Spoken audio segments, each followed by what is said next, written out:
Hello and welcome to Truckers World for another video. Hope you're all good out there. I'm okay this side. This week has been quite a busy week for me. Done a fair few collections, you know, drops off as well, more like 8 to 9 hour days, a little bit.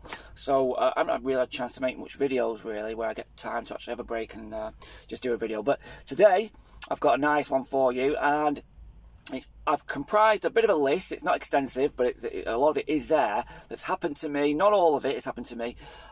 All the things that can slow you down when you're in a HGV and you're on your shift. Okay, so obviously you may have been doing a job, and I've had a job like this where, you know, you'll get the office staff and they'll give you a rota. And you might even have times, you know, you might even have right to, so you're meant to be arrived at this time, you unload, 15 minutes to unload or 10 minutes to unload, on to the next one. You've got almost like this little schedule of start and finish time. It all looks great, doesn't it? But we all know as drivers, nothing really ever goes to plan. You're always slowed down, you know. So, I'm going to start off first of all with when you go into your workplace. And normally you're given your keys. However, in certain places, certainly where I'm at the minute, your van may not have come back. So you have to wait for your keys. So that's the first thing that might actually delay you. It's happened to me a few times where I'm at the minute. Got to wait a few minutes. It can be up to 20 minutes before I get my keys. Simple as that. Next thing, obviously, you do your checks. Well, if anything serious is on your wagon, then obviously you've got to change your wagon. So that's another delay. Okay. Another delay may be, and this is either at the start of your shift, midway through your shift, or at the end of your shift, you may well need to fill up. Okay, not all the time, but you're guaranteed you're going to have to fill up somewhere, whether it's an outbound, a station, or whether you've got a station on site. That will slow you down a little bit. Okay, when you're out there, sometimes you might get an early start. Some companies don't open. Where I'm at now, they don't open until 9:30. It's currently 9 o'clock. I've been here since 8:30. Luckily, I've got quite a bit of time on my hands. Got a few collections, but I'll be done within 8 hours. I know that, but that's another thing that can slow you down. When you go into these places, you do have to be careful because it depends whether there's a bay free. You might have to wait for a bay. So again, it's waiting times. Okay. Class 1s have it probably worse than Class 2s. You know, I've spoken to some Class 1s and they've been waiting maybe 2 hours, if not more.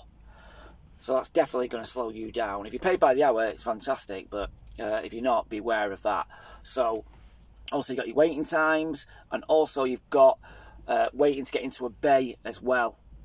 So it's kind of the same thing, but, you know, sometimes you might have difficulty getting to a bay. And likewise, Class 2 or Class 1, you know, you might be being slowed down because of access. So, you know, where I'm at the minute, for a big Arctic, it's getting to the left here. I can't really show you really, but it's quite a small gap. And they might have difficulty getting in, reverse into a bay. I've seen it before, especially with Arctics, where it's taken them, 10, 15 minutes to get into a bay because it's so tight. Okay, likewise, if you're on a Class 2, doing deliveries in town centres, gaining access can be difficult, especially if it's heavy traffic. So again, that kind of thing will slow you down. Also, and this applies specifically for probably inner city driving, drop-offs certain areas, or maybe in industrial areas where the address is not quite certain. Looking for places, getting lost. You know, I've done it a few times, delivering carpets, and can't find the shop. And I'm up and down, I can't find it, I've missed a turning, oh, okay, got to go back around the system again. All that stuff does delay you, without a doubt, it does. So getting lost is definitely a big one, and finding the best place to get into. Okay, securing on your load when you're unloading, reloading, that takes time, depending, obviously, how your system is. If you're having to put sheets on, roping up, strapping up, that will take a lot of time out of your schedule, okay, without a doubt. The obvious ones, breakdowns on the road, accidents on the road, that can slow you down. It's happened to me. I worked on the bins. Reversed, I was a fairly new driver on this one. Reversed down a bit of a side road. My mistake was that at first, because we were in a rush, when you're bin drivers and binmen, you are in a rush. You're just constantly whizzing around, which I don't think is very safe, but there you go. So I went to go and reverse the side road, but I didn't look down the road first. So when I've come to reverse, there was a car directly behind me. I've been looking in my mirrors, not looked at the in camera. You sometimes get in cameras, and they are really good, and I'll definitely advise them, but not everybody has them. And then looking mirrors, suddenly heard a bump straight into a car, and that delayed us probably a good 20 minutes, 25 minutes. Needless to say, the person's car who I hit, she was the happiest, she was okay, but the bin lads weren't very happy with the slowdown. So accidents obviously can happen. Other stuff that can potentially slow you down, potentially, I mean, this goes in regards to waiting times as well, but when you get to places, sometimes the load's not ready, you know. You'll go there, oh, it's not ready yet, can you wait for a while? So it all goes, different things of waiting times, all goes in that one pool of waiting times, to be honest. Other stuff is you're getting back to your yard, and you might be waiting there. You might be waiting to get unloaded. There's places where I've been where you've been in a bit of a line, you go under a bit of a canopy, and forklift truck drivers unload you, and away you go. But you might have to wait for that. You might be 4, 5 in the queue. Likewise, getting into a bay.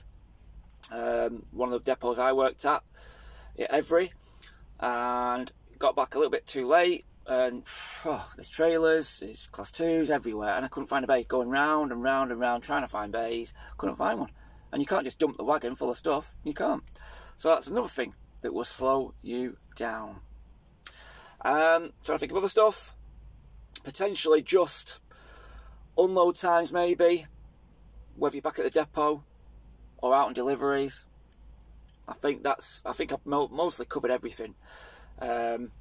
Yeah, there are a couple of things obviously there that I would probably highlight. Obviously, refueling always slows you down a little bit here and there.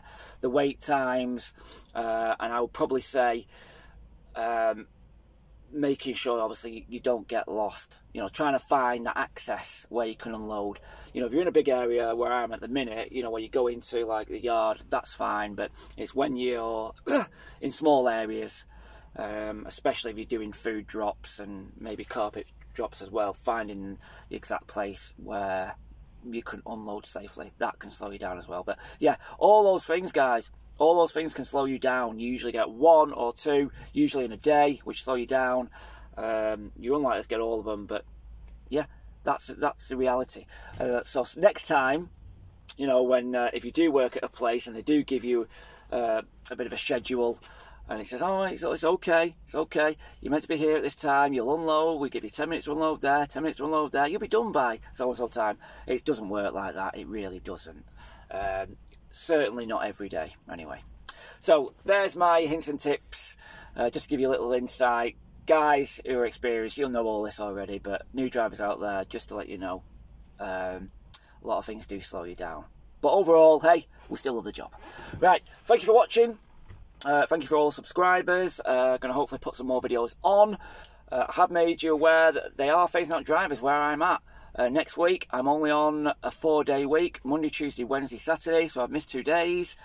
A couple of agencies are quiet this time of the year, so I've got a bit of a decision to make. Do I try and scrounge through with where I'm at and try and get work at other depots? There's a possibility there, but it might only be a couple of days.